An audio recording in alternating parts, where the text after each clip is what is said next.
kuasa Elohim bekerja tempat ini. Nyatakan kuasa kasih-Mu ya Tuhan. Yes. Curahkan hujan keselamatan, hujan pertobatan. Lawat secara khusus ya Tuhan, menangkan secara pribadi. Demi nama Yesus Hamasiah yang percaya katakan amin. Silakan duduk. Hari ini, malam ini kita bahas tentang setan. Apa saudara? Ngomong sebelahnya, kamu bukan setan. Mari kita buka dalam Injil Markus pasal yang kelima. Injil Markus pasal yang kelima, ayat pertama sampai dengan ke-14. Injil Markus pasal yang kelima, ayat pertama sampai dengan ke-14. Saudara yang genap, saya yang ganjil. Lalu sampailah mereka di seberang danau di daerah orang Gerasa.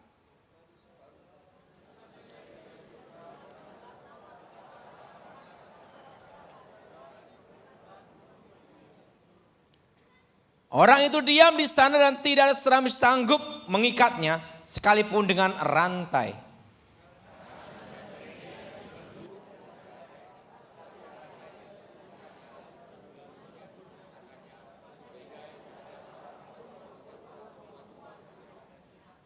Siang malam ia berkeliaran di pekuburan dan di bukit-bukit sambil berteriak-teriak dan memukuli dirinya dengan batu.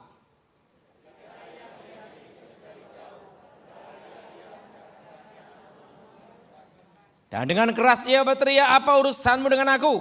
Hei Yesus anak Elohim yang maha tinggi. Demi Elohim, jangan siksa aku.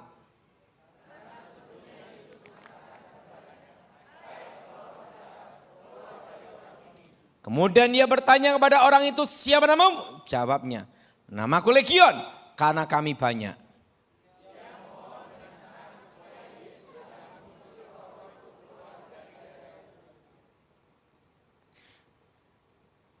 Adalah di sana di lereng bukit sejumlah besar babi sedang mencari makan.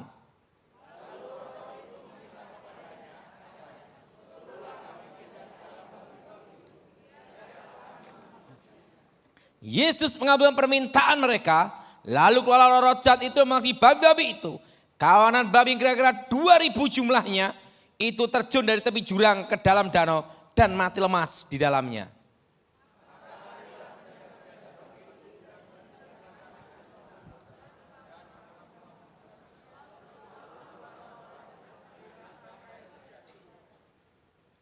Suatu malam ada seorang ibu telepon sama saya. Tiba-tiba suaminya kena serangan setan. Begitu kena serangan setan langsung di kamar mandi pingsan. Ibu ini panik. Ini setan atau memang sakit gejala stroke. Nah waktu dia bingung dia WA saya dan saya lihat. Saya berkata, ibu tenang aja, ini setan. Waktu saya doa demi nama Yesus, setannya keluar. Tetapi ibu ini tetap bawa ke rumah sakit.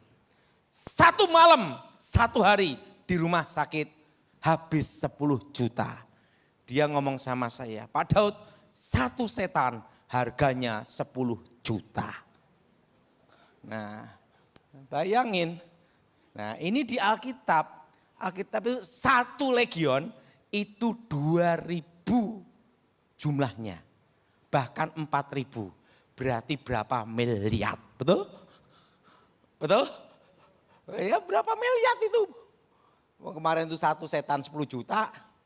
Nah pada waktu Yesus di Gerasa, ada orang kerasukan. Hei Yesus anak Elohim yang maha tinggi.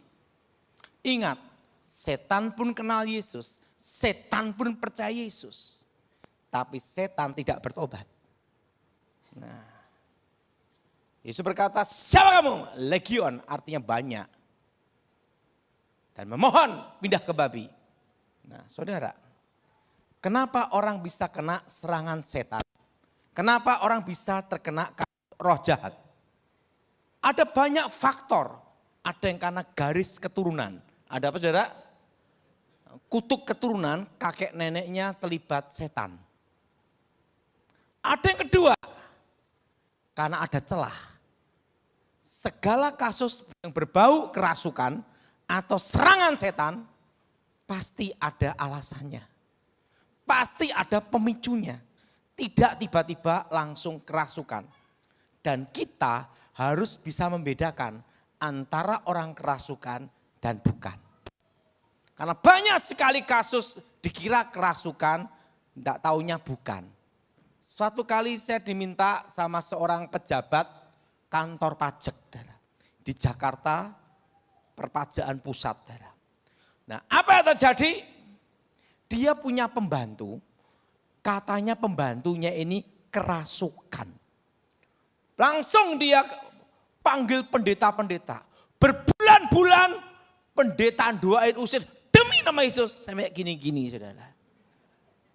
2 bulan, 3 bulan kasus itu belum selesai. Akhirnya karena beberapa pendeta dipanggil terus tidak bisa terus dia nelpon saya. Pak Daud, saya nyari Pak Daud susah sekali. Saya minta tolong. Karena ini yang tahu masalah ini Pak Daud, yang tahu setan adalah bekasnya setan. Gitu, karena sesama bekas setan saling mengenal. Nah, dipanggillah saya lihat.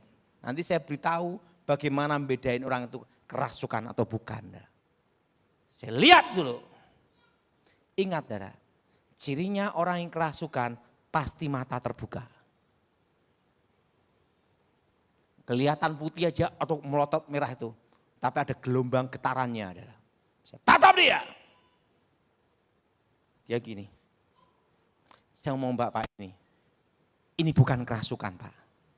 Pasti ada hal lain. Saya tanya sama pembantu ini. Dek, jawab dengan jujur. Kamu selama ini bisa gini kenapa? Pak, saya ini punya pacar.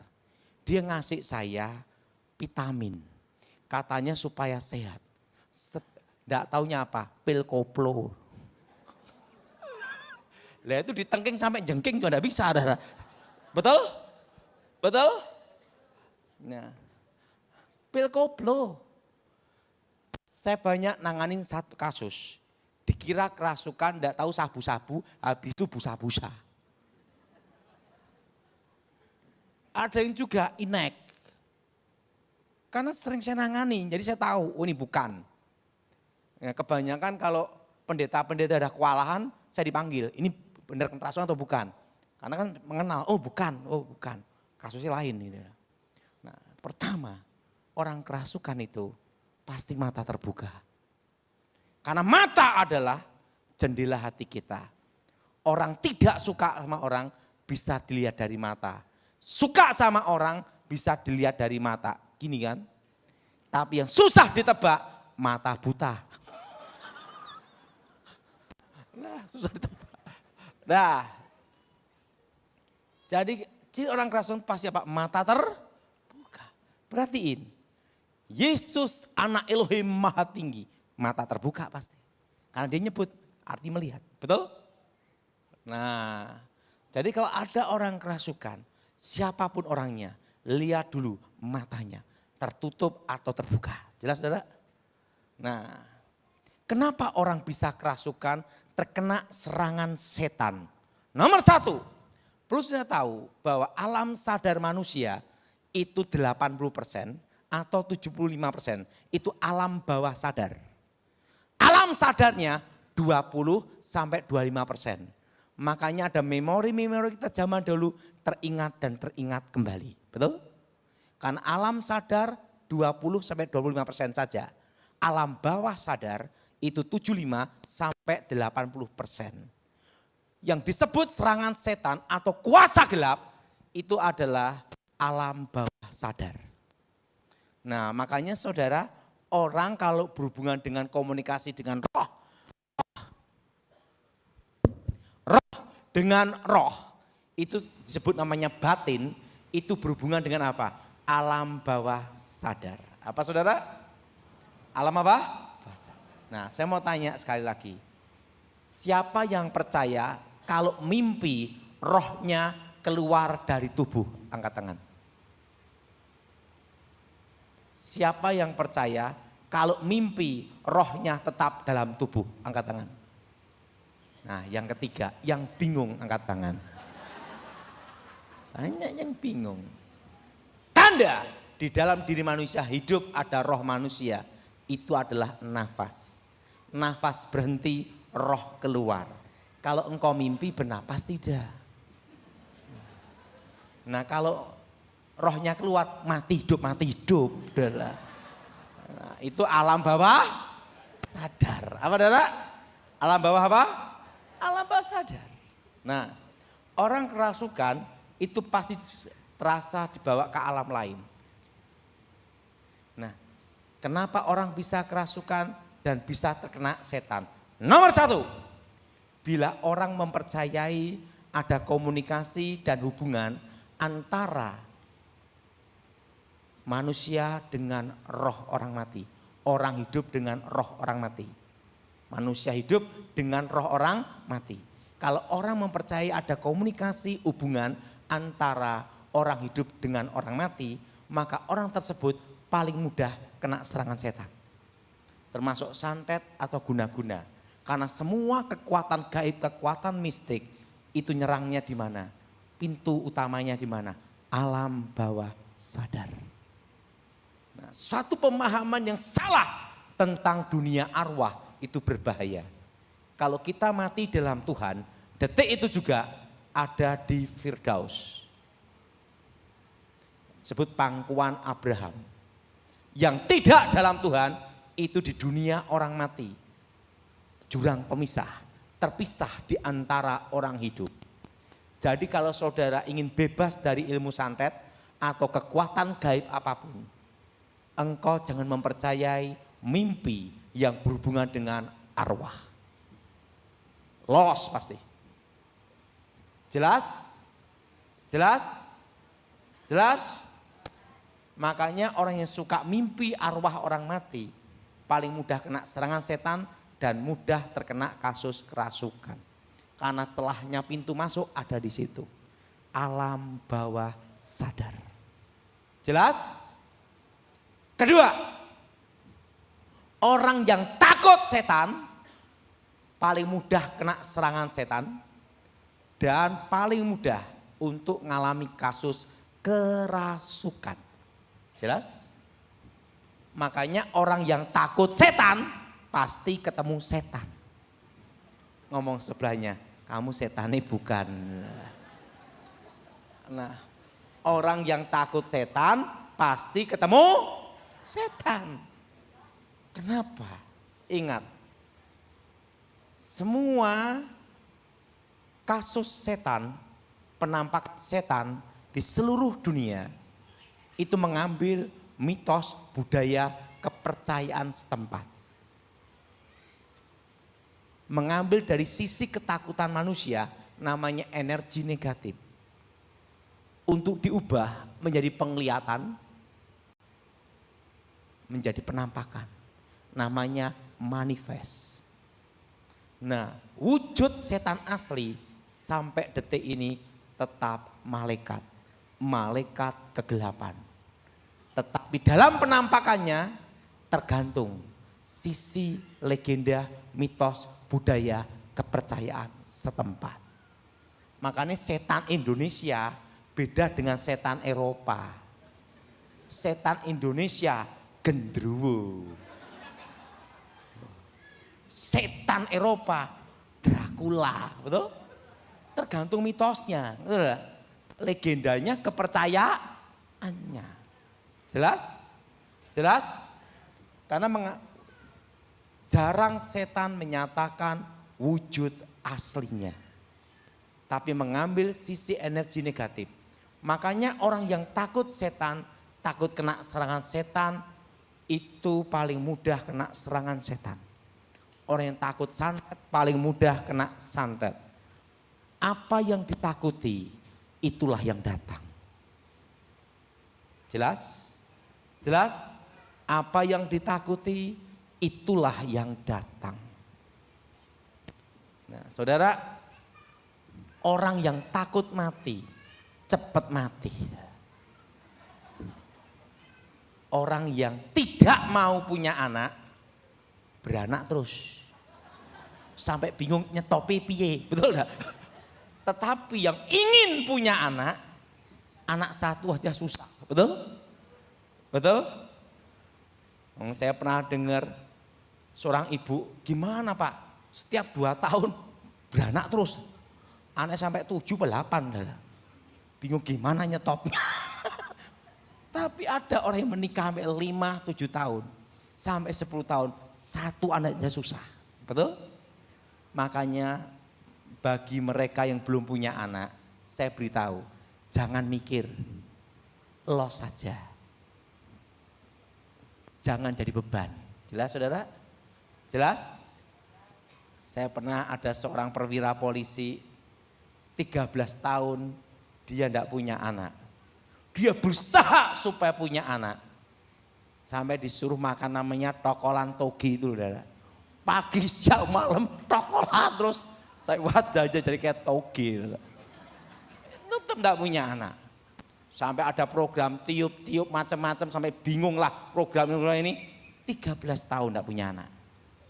Saya ngomong sama dia, kamu udah berbagai macam cara, sudah kamu lakukan. Yang belum kamu satu, yang belum kamu lakukan. Apa? Tidak usah mikir. Udah los aja. Udah dia pelayanan, dan tugas sebagai polisi, tidak mikir. Justru punya anak. 1 perempuan. Ingat saudara, apa yang ditakuti itu yang datang. Jelas? Jelas? Siapa yang setuju angkat tanganmu saudara? Maka Alkitab berkata apa? Jangan takut. Orang yang takut kena santet paling mudah disantet. Makanya orang yang suka tertawa tidak bisa disantet. Tapi jangan tertawa sendiri-sendiri. Edian. Ketiga, sakit hati, kecewa, dendam. Apa saudara? Semua transfer roh berhubungan dengan homo, gay, lesbi, termasuk santet, guna-guna, pelet, semua. Itu banyak masuk kasusnya itu 70% dari akar pahit, kecewa, dendam, sakit hati. Saya nangani banyak kasus. Makanya di gereja itu hati-hati. Kalau waktu kebaktian lihat tangannya. Kalau laki-laki tangannya gini, asli laki dia. Tapi dia ngomong, oh Tuhan, hati-hati adalah, hati-hati. Hati-hati. Apalagi gini, Ben gimana Ben? Hati-hati. Hati-hati. Hati-hati itu. Waduh. Ingat saudara, sekarang cari laki-laki normal susah. Siapa yang setuju angkat tangan? Coba lihat di mall-mall atau di fitness, ya kan?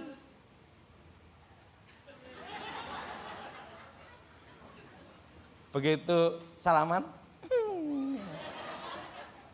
bayangin, aneh kan?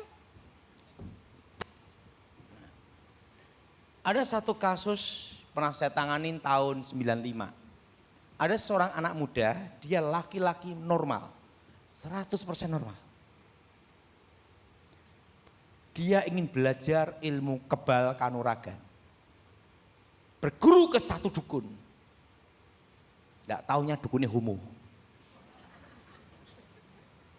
Dia disuruh kungkum berendam. Katanya untuk diajar kekuatan gaib. Tidak taunya disikat di belakang. Makanya cirinya ada. Kalau udah meluk, suka pegang gini, hati-hati. Apa yang terjadi? Dari situlah ada namanya sakit hati. Dari sakit apa? Kecewa, dendam. Dari sakit hati lah transfer roh, jadi gay.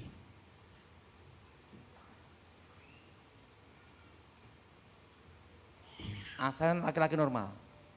Setelah itu saya beritahu, coba tak lihat, ada roh perempuan di situ.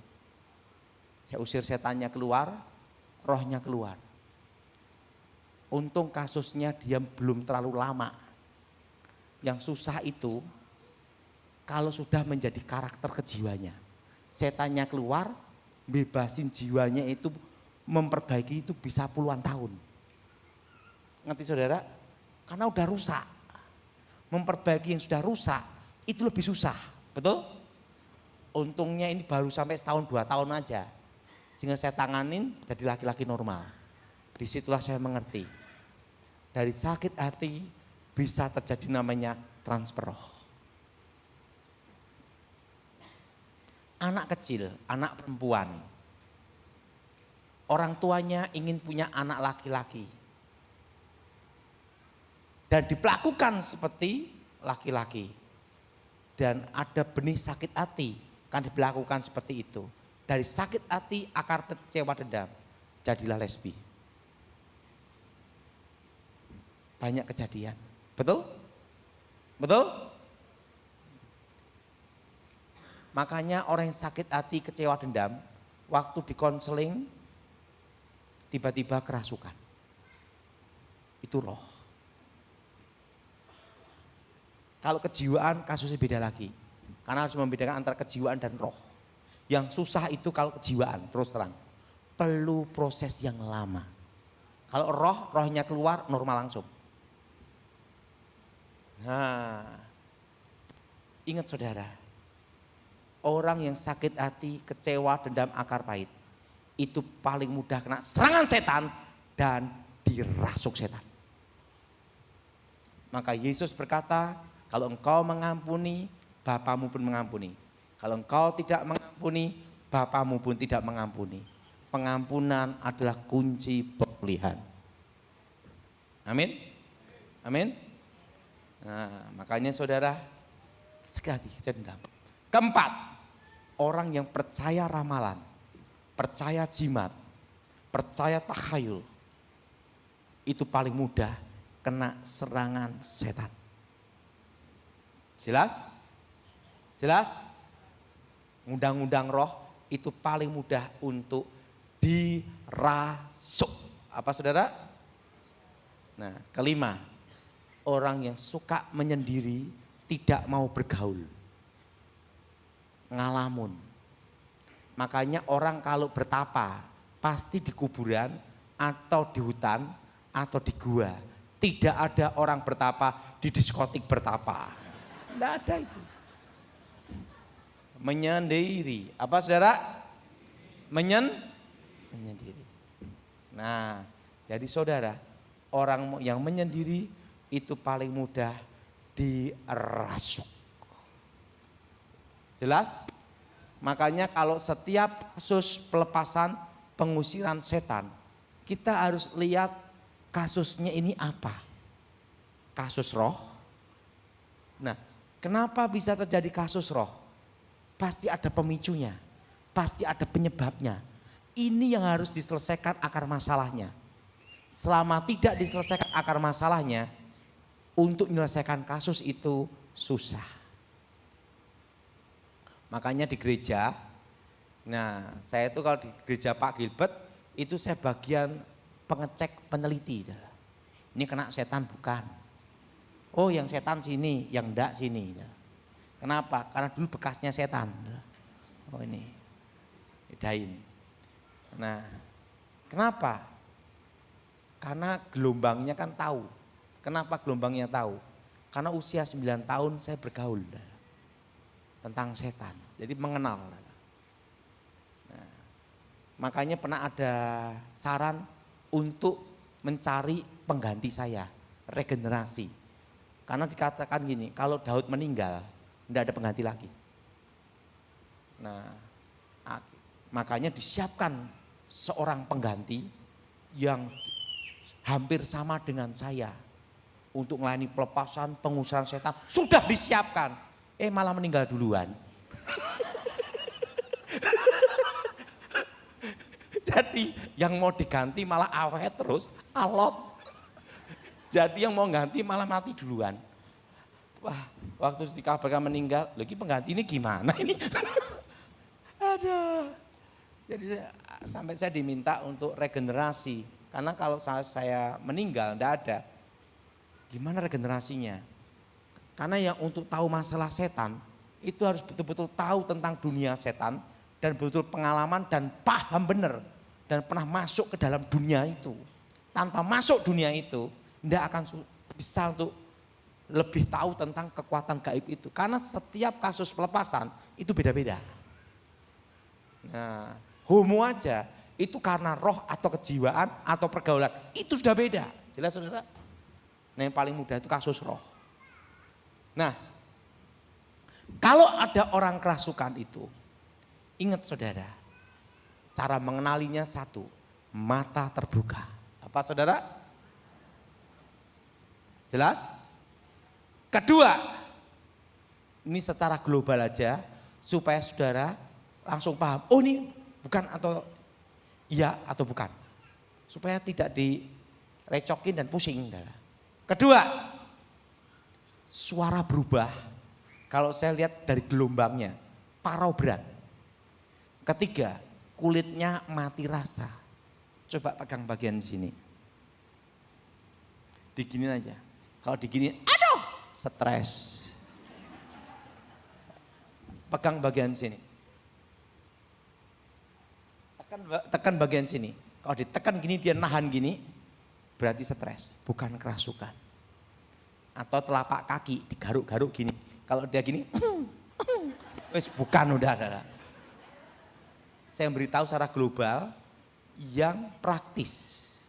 Karena tidak semua orang ada pengalaman, betul? Dan belum tentu ada karunia yang membedakan roh. Maka saya beritahu caranya, yang praktis gimana. Karena orang yang kerasukan setan itu kulitnya mati rasa. Jelas?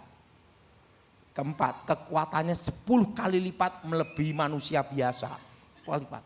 Dan yang kelima, orang kerasukan itu bulu-bulu di badannya itu berdiri semua. Yang tidak berdiri hanya rambutnya. Nah, dan perlu tahu, setan tidak bisa mati. Ingat itu, setan tidak bisa apa? Tapi bisa dihancurkan kekuatannya dan dibatasi untuk manifestasinya.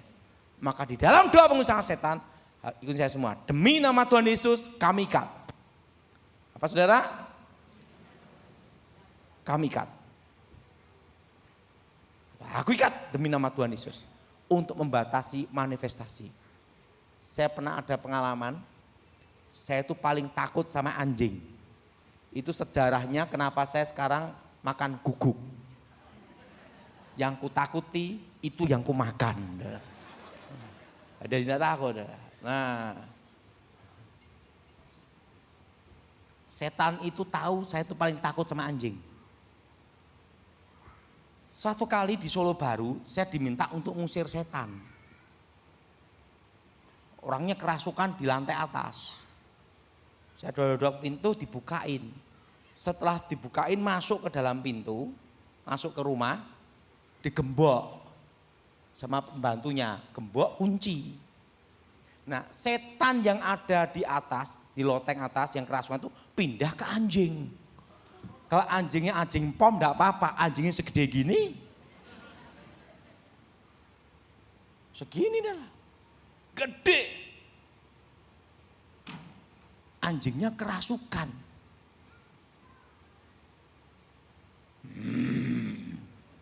Matanya berubah, saya tahu dari gelombangnya, setan. Setannya tahu saya takut anjing, masuk ke anjing dia. Saya lihat belakang, digembok. Dah. Matanya merah, mau nerekam saya. Saya doa demi nama Tuhan Yesus, kami ikat. Langsung mulutnya gini. Gini. Berguling-guling gini terus. Wah, terus keikat gitu dah.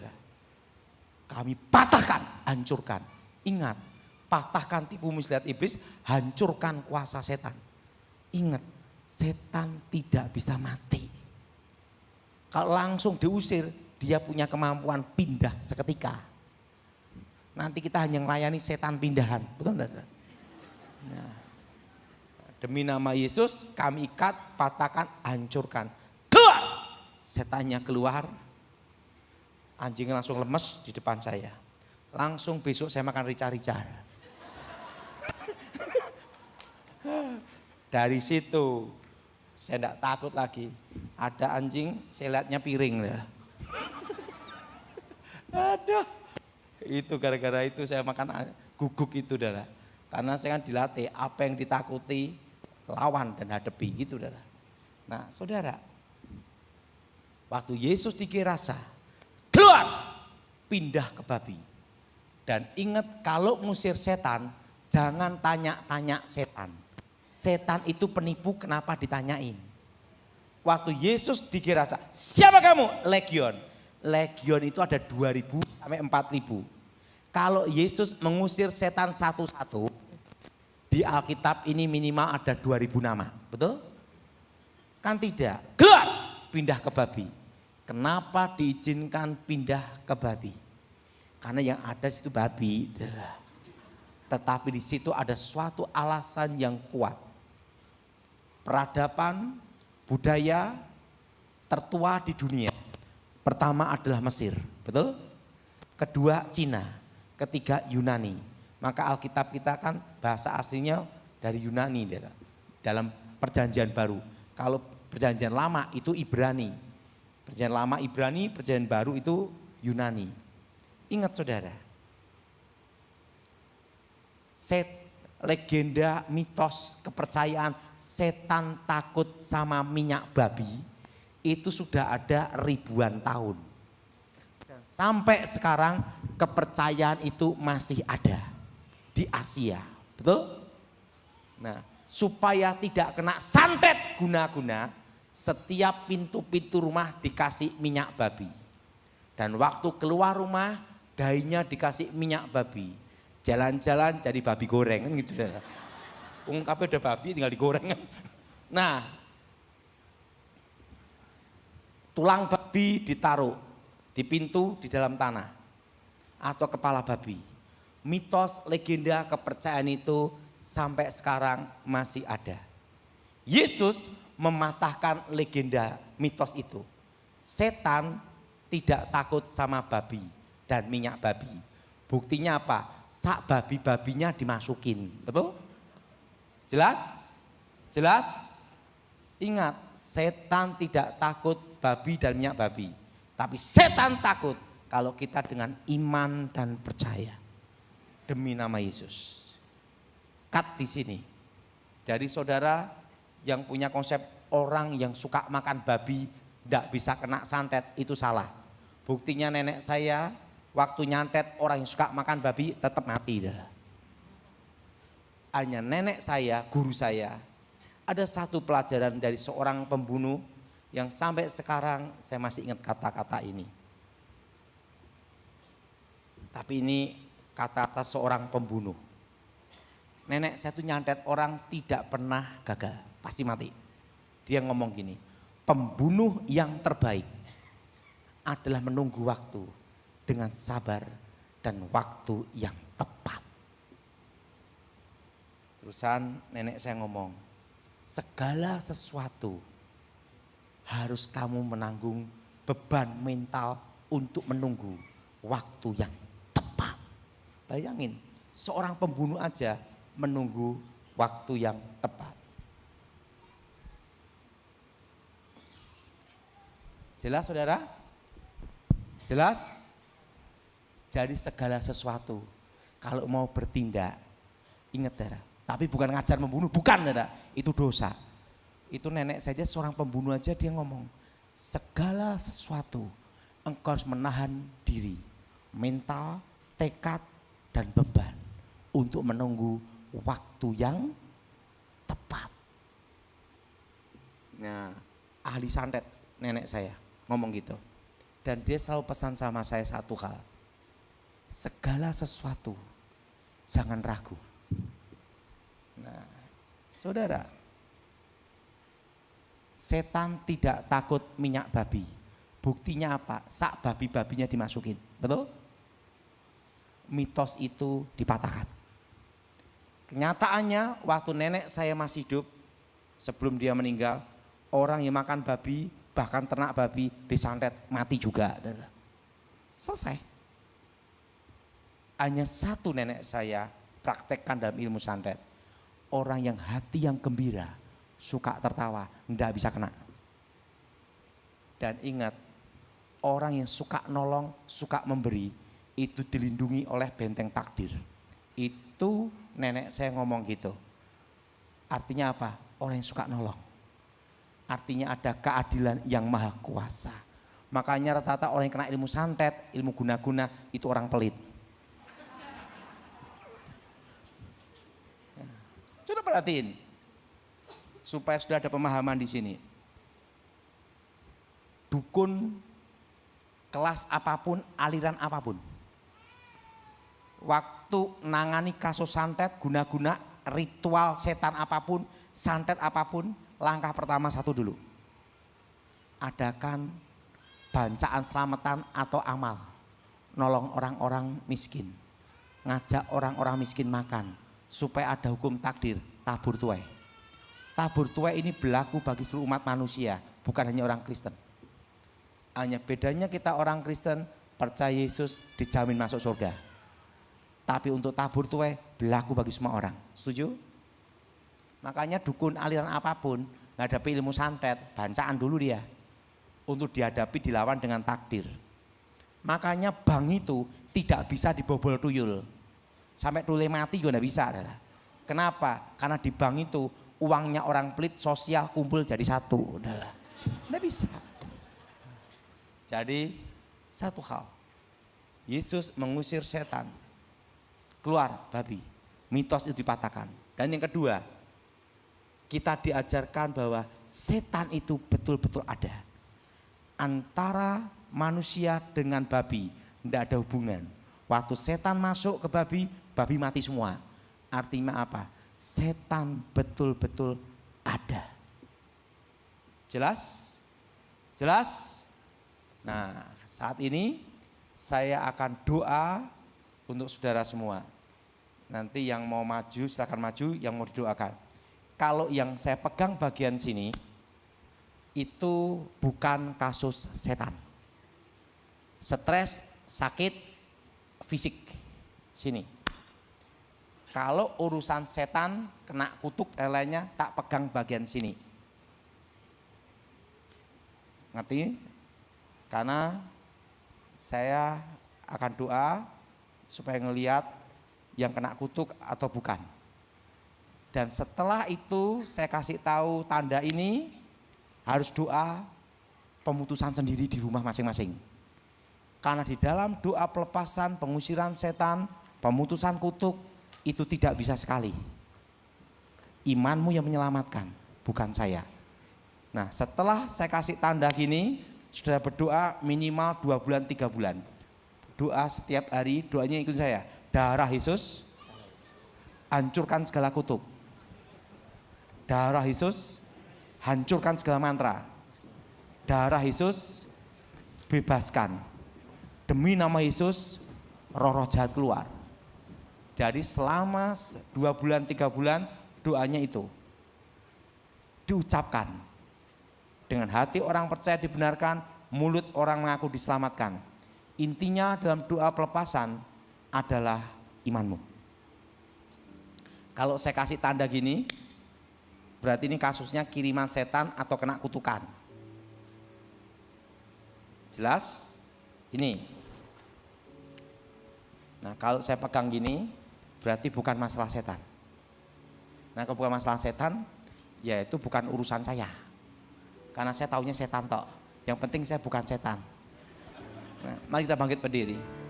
Bila sesuatu silakan yang minta didoakan maju ke depan. Ku percaya semua untuk kebaikanku. Bila nanti telah tiba waktu, ku percaya kuasa-Mu memulihkan hidupku. Boleh agak maju sedikit Bapak Ibu.